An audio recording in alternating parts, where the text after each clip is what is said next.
Hello friends, welcome back to my channel. तो आज के इस वीडियो में मैं आपको एक्सप्लेन करने वाली हूँ 2023 में आई मलयालम मूवी कथल द कोर। तो चलिए विदाउट वेस्टिंग टाइम मूवी का एक्सप्लेनेशन स्टार्ट करते हैं। मूवी स्टार्ट होती है गांव में रहने वाले मैथ्यू से। मैथ्यू एक रिटायर्ड बैंक मैनेजर है और उसके गांव वाले चाहते थे कि मैथ्यू एक पॉलिटिकल पार्टी ज्वाइन करे। एक्चुअली उस पॉलिटिकल पार्टी के लिए मैथ्यू के पापा ने बहुत कुछ किया था, लेकिन अब उनकी उम्र हो चुकी थी, इसलिए वो पार्टी चाहती थी कि मैथ्यू इस बार इलेक्शन में खड़ा हो। क्योंकि मैथ्यू ने आज तक गांव वालों की काफी मदद भी की थी, इसलिए उसे काफी ज्यादा वोट मिल सकते थे। लेकिन मैथ्यू इस बारे में काफी कंफ्यूज था, क्योंकि वो समझ नहीं पा रहा था कि वो क्या करे। तभी हम मैथ्यू की वाइफ ओमना को देखते हैं, जो चर्च से वापस आ रही थी। तभी वहाँ पर उसकी बेटी फेमी भी आती है और फेमी ओमना से पूछने लगती है कि क्या उसने पापा से बात की।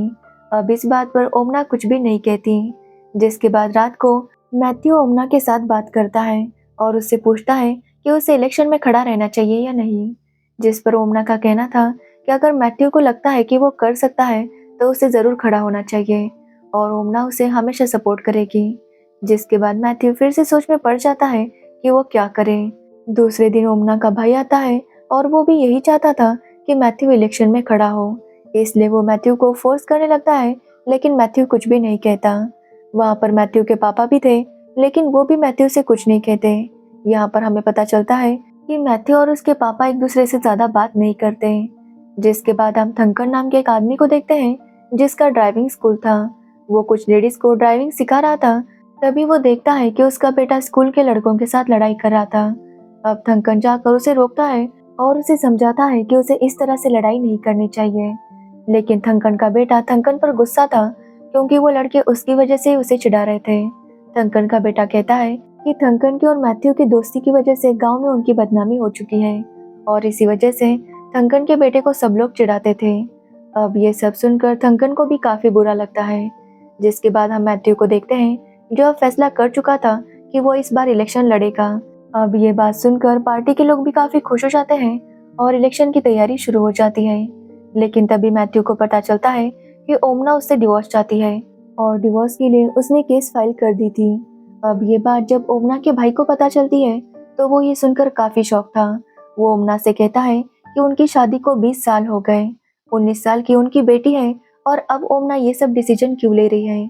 वो ओमना से कहने लगता है कि इलेक्शन सर पर है, इसलिए ओमना ये सब करना बंद कर दे। लेकिन ओमना फैसला कर चुकी थी कि उसे डिवोर्स चाहिए। जिसके बाद मैथ्यू घर पर आता है और ओमना से पूछने लगता है कि वो दोनों मिलकर इस प्रॉब्लम को हल कर सकते हैं। लेकिन ओमना कहती है कि ये प्रॉब्लम ऐसे ही हल नहीं हो सकता, इसलिए बेहतर होगा कि वो दोनों अलग हो जाएं। और मैथ्यू भी इस पर कुछ नहीं कह पाता। अब इस केस की वजह से मैथ्यू की काफी बदनामी हो रही थी, क्योंकि ओमना ने लिखा था कि मैथ्यू गे है और उसी वजह से वो मैथ्यू से डिवोर्स चाहती थी। अब ये बात हर तरफ फैल गई थी और अपोजिट पार्टी वाले इसी बात का फायदा उठा रहे थे। इसलिए मैथ्यू डिसाइड करता है कि वो इलेक्शन नहीं लड़ेगा। इसलिए वो पार्टी ऑफिस जाकर बात करता है, तो उसके सपोर्टर्स का कहना था कि वो लोग मैथ्यू को सपोर्ट करेंगे। वो कहते हैं कि मैथ्यू के साथ जो केस हुआ है वो उसका फैमिली मैटर है, इसका इलेक्शन के साथ कुछ लेना देना नहीं है। इसलिए वो मैथ्यू से कहते हैं कि वो इलेक्शन लड़े। अब उनकी बात सुनकर मैथ्यू भी इसके लिए मान जाता है। जिसके बाद मैथ्यू अपनी बेटी से मिलने जाता है, क्योंकि वो हॉस्टल में थी। मैथ्यू समझ नहीं पा रहा था कि वो अपनी बेटी से क्या बात करे, लेकिन उसकी बेटी कहती है कि ओमना ने केस फाइल करने से पहले उससे बात की थी और उसके कहने पर ही ओमना ने वो केस फाइल किया था। अब ये सुनकर मैथ्यू काफी शॉक था कि उसकी बेटी को भी सब कुछ पता था। जिसके बाद मैथ्यू घर आता है और ओमना से केस वापस लेने की बात करता है, लेकिन ओमना उसकी बात नहीं सुनती। इसलिए मैथ्यू भी अपने लिए लॉयर हायर करता है और उनकी कोर्ट प्रोसेस शुरू हो जाती है।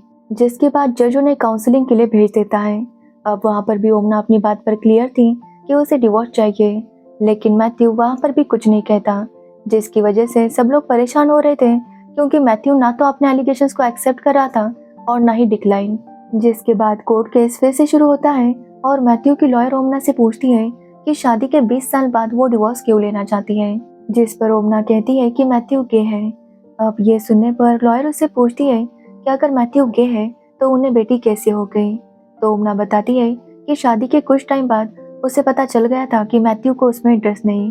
जिसके बाद ओमना जबरदस्ती मैथ्यू के साथ इंटीमेट हो गई, क्योंकि उसे बच्चा चाहिए था और इस तरह से उनकी बेटी हो गई। ओमना बताती है कि उनकी शादी को 20 साल हो गए, लेकिन 20 साल की शादी में वो दोनों बस 4 बार इंटीमेट हुए थे। अब ये सुनने के बाद मैथ्यू की लॉयर भी समझ चुकी थी कि ओमना सच बोल रही है, लेकिन फिर भी वो मैथ्यू के लिए लड़ती है। ओमना ये भी बताती है कि मैथ्यू अपने दोस्त थंकन के साथ रिलेशनशिप में था, जिसके बाद मैथ्यू को बुलाया जाता है और ओमना की लॉयर उससे सवाल पूछने लगती है, लेकिन मैथ्यू उसे कुछ भी जवाब नहीं देता। जिसके बाद जज ओमना से पूछता है कि क्या उसके पास कोई ऐसा सबूत है जिससे साबित हो जाए कि मैथ्यू गे है, लेकिन ओमना के पास ऐसा कोई भी सबूत नहीं था, जिसकी वजह से जज उन्हें अगली तारीख दे देता है। अब जब ओमना घर पर थी तो वहाँ पर उसके ससुर काफी नाराज थे।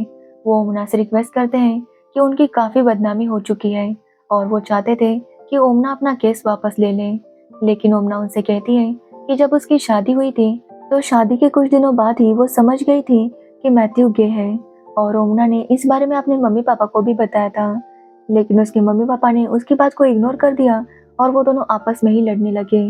जिसके बाद ओमना ने मैथ्यू से भी इस बारे में बात करने की कोशिश की, लेकिन मैथ्यू ने भी इस पर कुछ नहीं कहा और ये देखकर ओमना समझ गई कि कोई भी उसकी बात नहीं समझ सकता। जिसके बाद ओमना ने इस टॉपिक पर बात करना ही बंद कर दिया, लेकिन अब ओमना काफी थक चुकी थी और इस सब से आज़ाद होना चाहती थी, इसलिए वो अपने ससुर से माफ़ी मांगती है क्योंकि ओमना अपना केस वापस नहीं लेने वाली थी।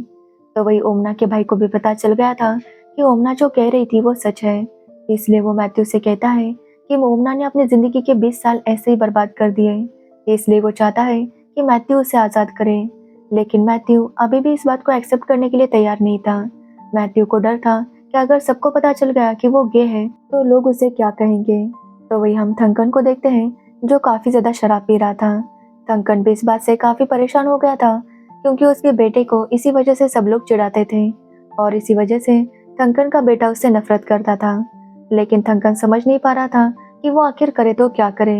तभी वहाँ पर वो अपने बेटे को देखता है जो शराब पी रहा था। ये देखकर थंकन उसे समझाता है कि शराब पीने से कोई भी प्रॉब्लम सॉल्व नहीं होगा, इसलिए थंकन अपने बेटे को बेटी के घर भेज देता है ताकि वो थोड़ा सा रिलैक्स हो जाए। अब दूसरे दिन फिर से कोर्ट केस शुरू होता है और यहाँ पर मैथ्यू के पापा भी कोर्ट आते हैं। वो कोर्ट को बताते हैं कि वो जानते हैं कि मैथ्यू गे है। एक्चुअली जब मैथ्यू छोटा था तभी उसके पापा को पता चल गया था कि वो गे है, लेकिन उन्हें लगा कि शादी कर देने से सब कुछ ठीक हो जाएगा, इसलिए उन्होंने मैथ्यू से शादी की बात की, लेकिन मैथ्यू ने शादी के लिए मना कर दिया। जिसके बाद उसके पापा ने जबरदस्ती उसकी शादी करवा दी और शायद यही उनकी सबसे बड़ी गलती थी। अब ये बात सुनने पर जज फिर से उन्हें अगली तारीख दे देता है। अब मैथ्यू की लॉयर उसे बताती है कि ओमना का केस स्ट्रॉन्ग है और काफ़ी चांसेस है कि मैथ्यू ये केस हार जाएगा। अब ये बात सुनकर मैथ्यू पूरी तरह से टूट चुका था। वो जाकर अपने पापा से बात करता है और अपने पापा से पूछता है कि आज तक उसके पापा ने उसकी हर ख्वाहिश को पूरा किया था। उन्हें अच्छे से पता चल जाता कि मैथ्यू को क्या चाहिए और क्या नहीं, लेकिन जब इस बात की बात आई तो उसके पापा क्यों नहीं समझ पाए कि मैथ्यू गे है और ये कोई बीमारी नहीं है। मैथ्यू कहता है कि उसकी वजह से ओमना की ज़िंदगी बर्बाद हो गई। अब ये सुनकर मैथ्यू के पापा भी रोने लगते हैं और वो दोनों ही काफ़ी इमोशनल हो जाते हैं। जिसके बाद मैथ्यू ओमना के पास आता है और उससे माफ़ी मांगता है। मैथ्यू कहता है कि वो इस बात को एक्सेप्ट नहीं कर पा रहा था। उसे हमेशा डर लगता कि अगर उसकी सच्चाई सबको पता चल गई तो क्या होगा, लेकिन इसी चक्कर में उसने ओमना की ज़िंदगी बर्बाद कर दी। इसलिए वो ओमना से माफ़ी मांगता है और उससे कहता है कि वो उसे डिवोर्स दे देगा। अब ये सुनकर ओमना उसे कहती है कि वो डिवोर्स बस अपने लिए नहीं चाहती थी, वो भी चाहती है कि मैथ्यू इस रिश्ते से आज़ाद हो जाए और वैसे रहे जैसे वो रहना चाहता है। अब मैथ्यू भी उसकी बात समझ जाता है, जिसके बाद मैथ्यू डिवोर्स पेपर साइन कर देता है। उनकी बेटी उन दोनों का काफ़ी साथ देती है। जिसके बाद वो लोग ओमना का सामान पैक करते हैं। जिसके बाद मैथ्यू ओमना को उसके घर छोड़ देता है। तो वही इलेक्शंस की तैयारी चल रही थी और ओमना भी मैथ्यू का साथ देती है। मैथ्यू ने भी अपनी आइडेंटिटी एक्सेप्ट कर ली थी और अब उसे किसी बात का डर नहीं था। जिसके बाद इलेक्शंस होते हैं और मैथ्यू ओमना को लेकर डेट पर आता है। एक्चुअली वहाँ पर ओमना से मिलने एक आदमी आने वाला था, क्योंकि मैथ्यू चाहता है कि ओमना अपनी लाइफ में मूव ऑन करे। जिसके बाद मैथ्यू बाहर आता है तो थंकन भी उसी का इंतज़ार कर रहा था ताकि मैथ्यू भी अपनी ज़िंदगी नए से शुरू कर सके।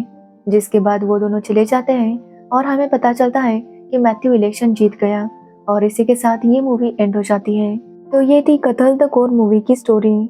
अगर आपको इस मूवी की स्टोरी और मेरा एक्सप्लेनेशन अच्छा लगा हो तो वीडियो को लाइक, कमेंट, शेयर ज़रूर करना और मेरे चैनल को सब्सक्राइब करना बिल्कुल मत भूलना। Thanks for watching the video.